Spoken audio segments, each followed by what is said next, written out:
देखिए, आप सब लोगों को हमने इसलिए बुलाया है कि कांग्रेस पार्टी ने कल एक चिट्ठी उपराज्यपाल महोदय को दी थी, जिसमें हम लोगों ने ये लिखा था कि हम आउटसाइड सपोर्ट जो है वो हम आपको देंगे। आउटसाइड सपोर्ट का मतलब होता है कि हमारा कोई टाई अप भी नहीं होगा और हम अपना समर्थन देंगे। आज आपके जो लीडर हैं केजरीवाल जी, उन्होंने एलजी साहब के घर से बाहर निकल के जो चिट्ठी का जिक्र किया ऑनरेबल कांग्रेस प्रेसिडेंट को लिखने का और बीजेपी के प्रेसिडेंट को लिखने का कि हमारी ये शर्तें हैं, बहुत अजीबोगरीब स्थिति है। मैं समझ सकता हूं कि हमारे ये साथी अभी नए राजनीति में आए हैं तो कुछ ज्ञान की कमी हो सकती है, वो मैं समझ सकता हूं, लेकिन मैं उनसे कृपया यह अनुरोध करना चाहता हूं, आप लोगों के माध्यम से दिल्ली के लोगों को भी बताना चाहता हूं कि प्रशासन में दो तरीके के काम होते हैं। एक होता है विधायिक कार्य, एक होता है प्रशासनिक कार्य। एग्जीक्यूटिव का रोल अलग होता है, लेजिस्लेटिव का रोल अलग होता है। हम जो आपको समर्थन की बात कर रहे हैं वो हम विधानसभा के अंदर समर्थन की बात कर रहे हैं कि विधानसभा के अंदर अगर उनको मेजोरिटी साबित करनी पड़ेगी, विधानसभा में उनकी सरकार ना गिरे, तो उसके अंदर हम उनका समर्थन करेंगे। वो जो शर्तें रह रही हैं उसका समर्थन से कोई लेना देना ही नहीं है, वो सब प्रशासनिक कार्य हैं। प्रशासनिक कार्यों में किसी भी विधायक की या विधानसभा की डायरेक्ट इंटरफेरेंस नहीं होती।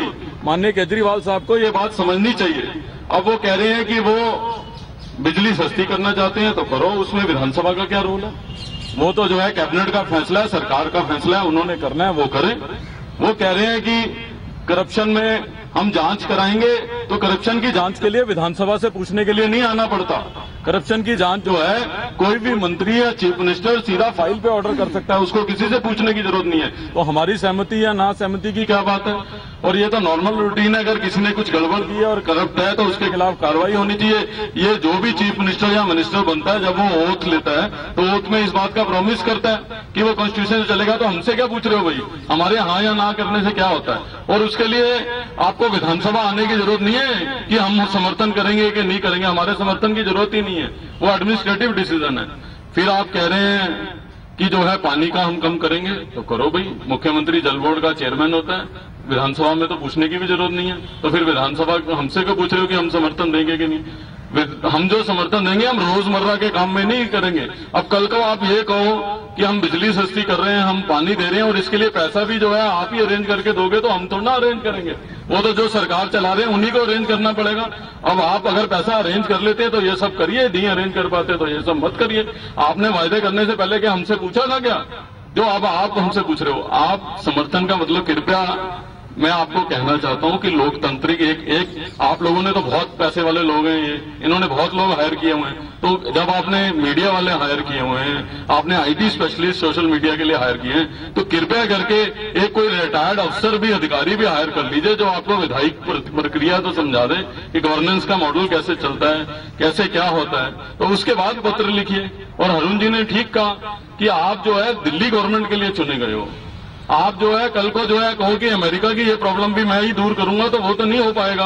आप दिल्ली के लिए आपको मैंडेट मिला है, जो दिल्ली सरकार के कॉम्पिटेंस में चीजें हैं उनको आप करिए, कौन रोक रहा है आपको? और आप सरकार में कॉम्पिटेंट है, कोई बिल है तो वो मैं थोड़ा ना बना सकता हूं, ना हम बना सकते हैं ना बीजेपी बना सकते हैं। जो भी सरकार में होगा वो अपने लॉ डिपार्टमेंट के साथ कंसल्ट करके, अपने ऑफिसर्स के साथ कंसल्ट करके और सारी फॉर्मेलिटी पूरी करने के बाद एज अ सरकार जो भी आप बिल लेके आएंगे विधानसभा में वो गवर्नमेंट बिल होगा और उसके ऊपर जो है जहां समर्थन की जरूरत होगी हमको लगेगा। अब ये तो नहीं हो सकता ना आप चुनाव जीत के आए हो करप्शन के खिलाफ और आप करप्शन करो और उम्मीद करो कि हम उस पर सपोर्ट करेंगे। आप करप्शन नहीं करोगे।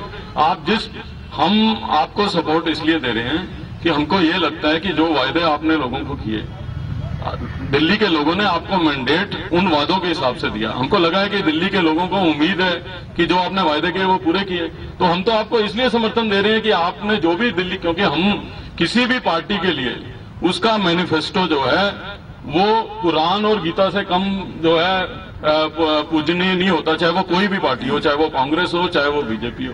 तो हम तो केवल इतना कह रहे हैं कि हम आपको आउटसाइड सपोर्ट दे रहे हैं, हमारा आपका कोई टाई अप भी नहीं है। और जो आप शर्तें कह रहे हो, आप कह रहे हो स्कूल और बनाओ भैया, किसने मना किया?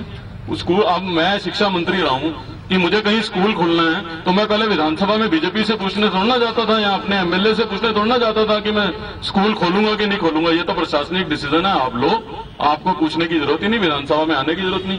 दूसरा, एक बहुत गलतफहमी फैलाई गई आ रही है कि हम लोग ये सोचते हैं कि ये अपना समर्थन वापस ना ले लें, ये ना ले लें। विधानसभा की एक प्रक्रिया है, अगर हमने एक बार किसी को समर्थन दे दिया तो 6 महीने तक नो कॉन्फिडेंस मोशन नहीं आ सकता है विधानसभा के अंदर। जब 6 महीने तक नो कॉन्फिडेंस नहीं आ सकता, आपने तो जनाब अपने मैनिफेस्टो में लिखा हुआ है कि 1 महीने में ये करेंगे, 2 महीने में ये करेंगे, 3 महीने में ये करेंगे, 6 महीने तक तो आप सारे वादे पूरे कर देंगे। जब आप सारे वादे पूरे कर देंगे तो हमारा क्या दिमाग खराब है कि हम आपसे समर्थन वापस लेंगे? लोग तो हमारा और बुरा हाल कर देंगे। तो आपको जब लोगों ने चुन के भेजा तो इसलिए कृपा करके मेरी आपसे अनुरोध है कि लोगों को गुमराह मत करिए, लोगों को बेवकूफ मत बनाइए, अपनी जिम्मेवारी से मत बचिए, कृपया आगे आइए और सरकार बनाइए और लोगों का भला करिए। इस दिल्ली के लोगों को दोबारा चुनाव में मत झोंकिए, नहीं तो कोई भी। और हम लोकतंत्र को जिंदा रखना चाहते हैं, हम दिल्ली के लोगों के फैसले को सलाम करना चाहते हैं, नतमस्तक करना चाहते हैं। नहीं तो हमारे पास खोने को कुछ नहीं है, होने के लिए आपके पास ही है। हम तो उसके बावजूद आपको समर्थन दे रहे हैं और केवल इसलिए दे रहे हैं कि दिल्ली में विकास हो, दिल्ली का हित आगे आए, दिल्ली के लोगों के ऊपर चुनाव का एक बोझ ना हो, दिल्ली के लोगों को जो है तकलीफ ना पहुंचे। दिल्ली में जो हम बड़ी मुश्किल से 15 साल में दिल्ली को विकास के रास्ते पे लाए हैं, वो विकास का रास्ता ना टूटे। तो आप कृपया गुमराह मत करिए लोगों को। ये सब प्रशासनिक डिसीजंस हैं, इन प्रशासनिक डिसीजंस को जो है आप कॉम्पिटेंट हैं एज अ चीफ मिनिस्टर और कैबिनेट आपकी डिसीजन लेने के लिए। विधानसभा का इन सब चीजों से कोई मतलब नहीं है और ना इन सब चीजों से कोई आपसे समर्थन वापस लेने वाला है। तो इसलिए जो है आप कृपया गुमराह मत करिए लोगों को और आप सरकार बनाइए और अपनी जिम्मेवारी का निर्वाह करिए। और अपनी जिम्मेवारी का निर्वाह करने के लिए विधानसभा से समर्थन केवल इतना मिल सकता है कि आपकी सरकार जो है वो गिरे ना। वो उनके लिए क्या क्या चीजें अरेंज करनी है, वो एक कॉम्पिटेंट सरकार का यही काम होता है कि पैसा कहां से अरेंज होना है, पॉलिसी कैसे पास होगी, यही कॉम्पिटेंस होता है। कोई सरकार ये नहीं चाहेगी कि उसके राज्य में गरीब लोग हों। कुछ सरकारें कर पाती हैं, कुछ सरकारें नहीं कर पाती। तो इसी में तो कॉम्पिटेंस आता है कि कॉम्पिटेंट गवर्नमेंट कौन सी है, कौन सी नहीं। कौन सी सरकार चाहेगी कि मेरे राज्य के लोग जो है वो खुश ना रहें? कौन सी सरकार चाहेगी कि उसके राज्य के लोगों को कोई तकलीफ हो? तो ये तो सरकार की कॉम्पिटेंस पे है। कॉम्पिटेंस आपको प्रूव करना है, विधानसभा में हम आपकी सरकार गिरने ना दें, इसीलिए हमने आपको आउटसाइड सपोर्ट देने का जो है वो वायदा किया है। और चुनाव का दोबारा होने का खतरा उनके सर पर ना टूटे, इसलिए वो स्ट्रेटेजाइज कर रहे हैं। देखिए, वो जिम्मेवारी नहीं लेना चाहते, जिम्मेवारी से भागना चाहते हैं। वो जो है उनको अंदाजा भी नहीं, मुझे लगता है उनको भी नहीं अंदाजा था हमारी इतनी सीट आएगी, इसलिए वो विपक्ष में रहना चाहते हैं, सत्ता में नहीं आना चाहते हैं। जो 18 मुद्दे जो भेजे हैं, 18 शर्तें भेजी हैं कांग्रेस को और बीजेपी को, आप लोगों को, क्या आप लोगों का क्या? देखिए, उसको ऑफिशियली जवाब तो एआईसीसी देगी पॉइंट वाइज, लेकिन मैं आपसे ही प्रश्न करना चाहता हूं क्योंकि आप लोग भी बहुत समय से दिल्ली सरकार जो है कवर कर रहे हैं। आप एक बात बताइए, मैं आपसे ही प्रश्न पूछता हूं कि अगर बिजली का ऑडिट कराना है तो कराइए, ये पूछने के लिए विधानसभा में पूछने आने की जरूरत थोड़ी ना। आपको अगर बिजली सस्ती करनी है तो करिए, कैबिनेट कॉम्पिटेंट है उस फैसले को करने के लिए, इसके लिए विधानसभा में आने की क्या जरूरत है? आपको अगर पानी के दाम कम करने हैं तो करिए, इसमें विधानसभा से पूछने आने की क्या जरूरत है? तो इसलिए हमारा समर्थन कहां से आ गया? हमारा समर्थन और ना समर्थन का कोई फायदा नहीं। ये सब एग्जीक्यूटिव डिसीजंस हैं जो लेने के लिए सरकार के मंत्री और कैबिनेट जो है वो पूरी तरीके से कॉम्पिटेंट है। तो मकसद क्या है उनका? आप लोगों को जो मतलब तो आप समझिए क्या है, मतलब लोगों को गुमराह करने का है। ये ऐसे कर रहे हैं कि जैसे जो है अगर हमने हानि भरी। आप एक बात बताइए कि जो सरकार फैसले लेती है, हम चाहे हमारे इनके अपने भी विधायक आ जाए, चाहे इनकी अपनी क्लियर मेजोरिटी आ जाए, तो ये हर चीज के लिए अपने विधायकों से पूछने थोड़ा ना जाती है सरकार कि आप बताइए जी आज मैं ये काम करूं कि नहीं करूं, आज मैं ये करूं कि नहीं करूं। फिर एग्जीक्यूटिव बनाने की, लोकतंत्र के 3 पिलर होते हैं, जुडिशियल, लेजिस्लेटिव और एग्जीक्यूटिव। तीनों के फंक्शन कॉन्स्टिट्यूशन ने अलग अलग डिफाइन कर रखे हैं कि किसका क्या फंक्शन होगा। जनाब जिस बातों पे हमारा समर्थन मांग रहे हैं वो सारे एग्जीक्यूटिव डिसीजन हैं, उसमें विधानसभा की कोई आवश्यकता नहीं है। तो इसलिए किससे पूछने की जरूरत है? अगर कोई करप्शन हुआ है या किसी ने कोई गलत काम किया है तो इसमें आपको उसके खिलाफ कार्रवाई करने के लिए अपने सेक्रेटरी से भी पूछने की जरूरत नहीं है। आप फाइल पे ऑर्डर कर सकते हैं इंक्वायरी के। तो आप इसमें हमसे क्या पूछ रहे हैं कि तुम्हारी हाँ है या नहीं है? इसका मतलब यह है कि हम हाँ नहीं करेंगे तो तुम करप्शन के खिलाफ कार्रवाई नहीं करोगे। आप लोग सीधे समर्थन क्यों नहीं करते कि शर्तों को मैं समर्थन? अरे हाँ, हम कह रहे हैं कि हम तो विधानसभा में समर्थन कर रहे हैं, आप सरकार बना के इसको कॉम्पिटेंट कर रहे हैं और आप जो है आप करिए जो करना है। अब हम कल, मैं इसलिए ये कह रहा हूं कि कल को ये कह दी आपने समर्थन किया था, बजट तो है नहीं हमारे पास, हम बिजली कहां से सस्ती करें, आप अरेंज करो।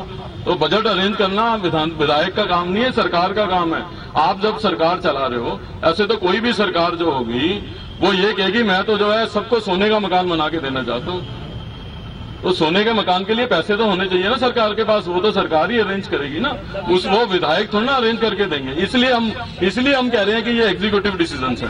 अगर आपको इतनी दिक्कत है तो आप समर्थन दे क्यों रहे? बीजेपी को देने दीजिएगा। हमारे को दिक्कत नहीं है, हम केवल ये कह रहे हैं कि गुमराह मत करिए, हम लोगों के सामने पोजीशन क्लियर कर रहे हैं, हमें दिक्कत नहीं है। मैंने जैसा कि पहले कहा कि हमारे पास सबसे कम खोने को है हम, लेकिन जो है हम दिल्ली के लोगों के साथ, हम इस शहर में खाली हम पॉलिटिकल लीडर नहीं है, हम जो है ना केवल एक कांग्रेस की हैसियत से, इस शहर का सिटीजन होने के नाते भी इस शहर ने हमको बड़ा किया है, इस शहर में हम सीखे हैं, इस शहर में हम पैदा हुए हैं, इस शहर के लोगों के प्रति हमारी जिम्मेवारी है, उससे हम भाग नहीं सकते। हमने 15 साल मेहनत कर करके इस शहर को हम यहाँ तक लेके आए हैं और हम कुछ लोगों की वजह से इस शहर की उन्नति और तरक्की को रुकने नहीं देंगे। इसलिए उसकी पीड़ा है हमारे मन में, इसलिए जो है हम लोग ये चाहते हैं। मैनिफेस्टो में से कौन से पॉइंट्स हैं जो आपको पसंद नहीं? हमको तो ये कहना है कि बात हमारे पसंद या नापसंद की नहीं है। दिल्ली के लोगों ने उनको मैंडेट दिया उनका मैनिफेस्टो को देख के, और इसलिए उनकी ड्यूटी भी बनती है उसको लागू करें, और उसको लागू करने में हम उनकी मदद कर रहे हैं, हम उनको सरकार बनाने का फैसला कर रहे हैं। अब वो कैसे लागू होंगे वो तो उन्हीं की क्योंकि अगर मैं आपसे कुछ कहता हूं कि भाई मैं इस काम को ऐसे करूंगा तो वो तो मैंने ही रास्ता सोचा होगा ना कैसे करूंगा, वो तो आप मुझे नहीं बता सकते। हम तो केवल आपको एक मौका दे सकते हैं कि आप उस रास्ते पे चलें।